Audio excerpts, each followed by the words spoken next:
सत Shri Akal ji. Canada immigration से new update है प्रोसेसिंग टाइम्स के रिगार्डिंग। इसमें visitor visa, work permit, study permit, हर वीकली जो अपडेट होता है वो आपके साथ आज मैं शेयर करूँगी। तो फर्स्ट ऑफ ऑल है विजिटर वीज़ा आउटसाइड कनाडा। तो विजिटर वीज़ा आउटसाइड कनाडा तो ये हम इंडिया से लगाते हैं।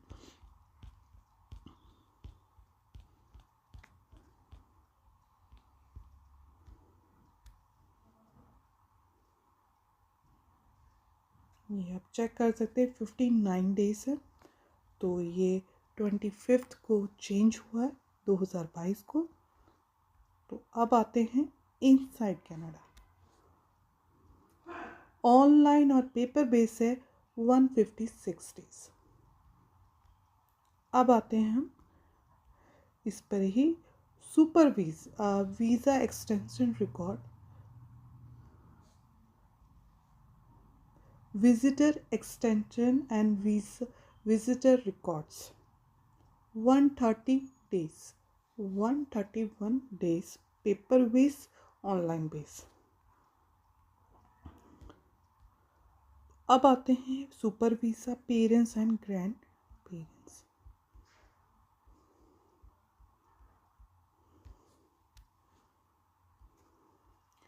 सिक्सटी डेज, 60 दिन है अगर इंडिया से लगता है। तो आगे आते हैं हम study permit outside Canada. 12 weeks हैं अगर आप स्टडी परमिट का प्रोसेसिंग टाइम। तो study permit inside Canada 7 weeks. अब है स्टडी परमिट एक्सटेंशन 60 यानी कि 60 days paper base, online base. Work permit outside Canada यानी कि अगर इंडिया से लगाते हैं तो कितना प्रोसेसिंग टाइम है? 50 वीक, 50 वीक्स ये प्रोसेसिंग टाइम है। तो ये हर जो प्रोसेसिंग टाइम है डिफरेंट कैटेगरी का, हर वीकली ये चेंज होता रहता है। तो अब है वर्क परमिट इनसाइड कनाडा। तो ये है 129 days, online and paper base. तो अब इसके बाद हम इकोनॉमिकल और फैमिली में आ जाते हैं। फैमिली में स्पाउस के 12 मंथ हैं और स्पाउस ये जो लिविंग इनसाइड कनाडा हैं, आउटसाइड कनाडा के हैं 12 मंथ। अब आ जाते हैं dependent child.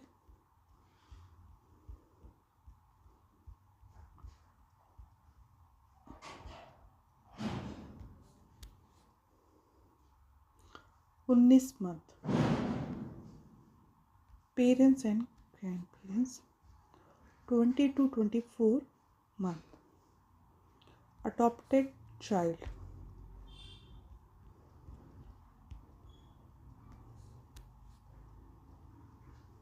No processing time. तो काफ़ी जो हैं, ये तो प्रोसेसिंग टाइम के बारे में हमने बात करी आपसे। तो काफ़ी ऐसे हैं कि विजिटर्स के जो है रिज़ल्ट किसी के आए नहीं हैं।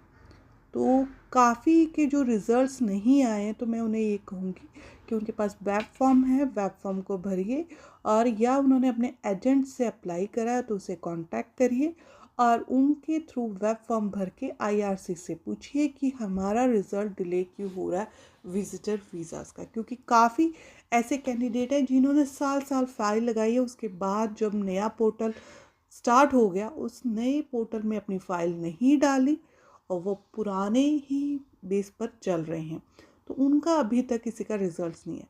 पर जब से न्यू पोर्टल स्टार्ट हुआ है तो काफ़ी विजिटर वीज़ाज़ के रिज़ल्ट्स आने शुरू हो चुके हैं और अच्छे रिज़ल्ट्स आ भी रहे हैं। होटल बुकिंग पर भी आ रहे हैं और फैमिली पर भी आ रहे हैं। तो फैमिली पर थोड़े ज़्यादा आते हैं कि अगर किसी फैमिली में फंक्शन है या किसी ने देखभाल करने जाना है या किसी ने कोई इंटरनेशनल ट्रिप है जिसमें उसने कोई बिज़नेस मीटिंग करनी है, यानी कि कोई बिज़नेस करना है, तब भी उसका विजिटर वीज़ा ईजी से लग जाता है। तो उनकी पीपीएस बहुत अच्छी आ रही हैं, पासपोर्ट रिक्वेस्ट बहुत अच्छी आ रही हैं। तो ये है, तो स्टूडेंट्स की भी पीपीएस बहुत अच्छी आ रही हैं। तो आगे जो है आने वाले टाइम में जो है बच्चे अब मई इनटेक के लिए तैयार रहें। तो मई इनटेक के लिए अपनी फ़ाइल प्रिपरेशन करनी शुरू कर दें। तो सारे डॉक्यूमेंट्स कंप्लीट करें, एप्लीकेशन पूरी कंप्लीट करें। और जो वर्क परमिट वालों के भी काफ़ी जो कैंडिडेट्स हैं उनके भी रिज़ल्ट 2-2 साल से पेंडिंग है, क्योंकि वो बैकलॉग में फ़ाइल पड़ी हैं। ऑलमोस्ट मैं कल ही वीडियो बनाई थी कि काफ़ी बैकलॉग जो पड़ा है कनाडा में। वैसे तो वर्कर्स की बहुत ज़रूरत है, पर जो है फाइल्स का बैकलॉग अभी तक क्लियर नहीं हुआ। जब तक फाइल्स का बैकलॉग क्लियर नहीं होता है तो काफ़ी वर्क परमिट वालों के रिज़ल्ट डिले चल रहे हैं।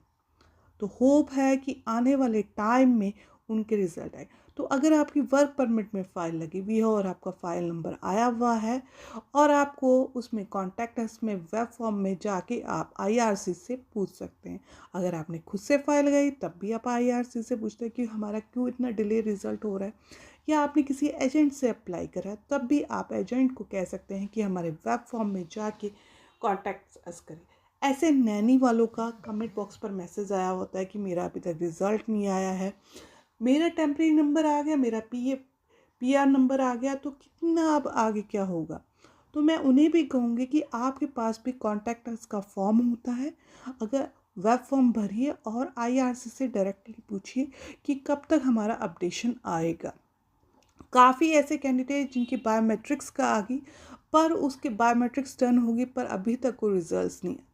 तो आपको भी यही कहूँगी कि अगर आपने खुद ने फाइल लगाई है तो आप कांटेक्ट वेब फॉर्म के ज़रिए करिए, नहीं है तो आप अपने लॉयर से, जो कनाडा में काफ़ी बच्चों ने कनाडा से फ़ाइल लगाई है, तो कनाडा से जब आपने फ़ाइल लगाई है तो उन्हें कहिए कि कॉन्टैक्ट अस में वेब फॉर्म में के ज़रिए आईआरसी से पूछिए कि हमारा रिज़ल्ट डिले क्यों है। तो आपको वीडियो अच्छी लगी हो तो चैनल को लाइक ज़रूर करिए और सब्सक्राइब ज़रूर करिए। Thank you.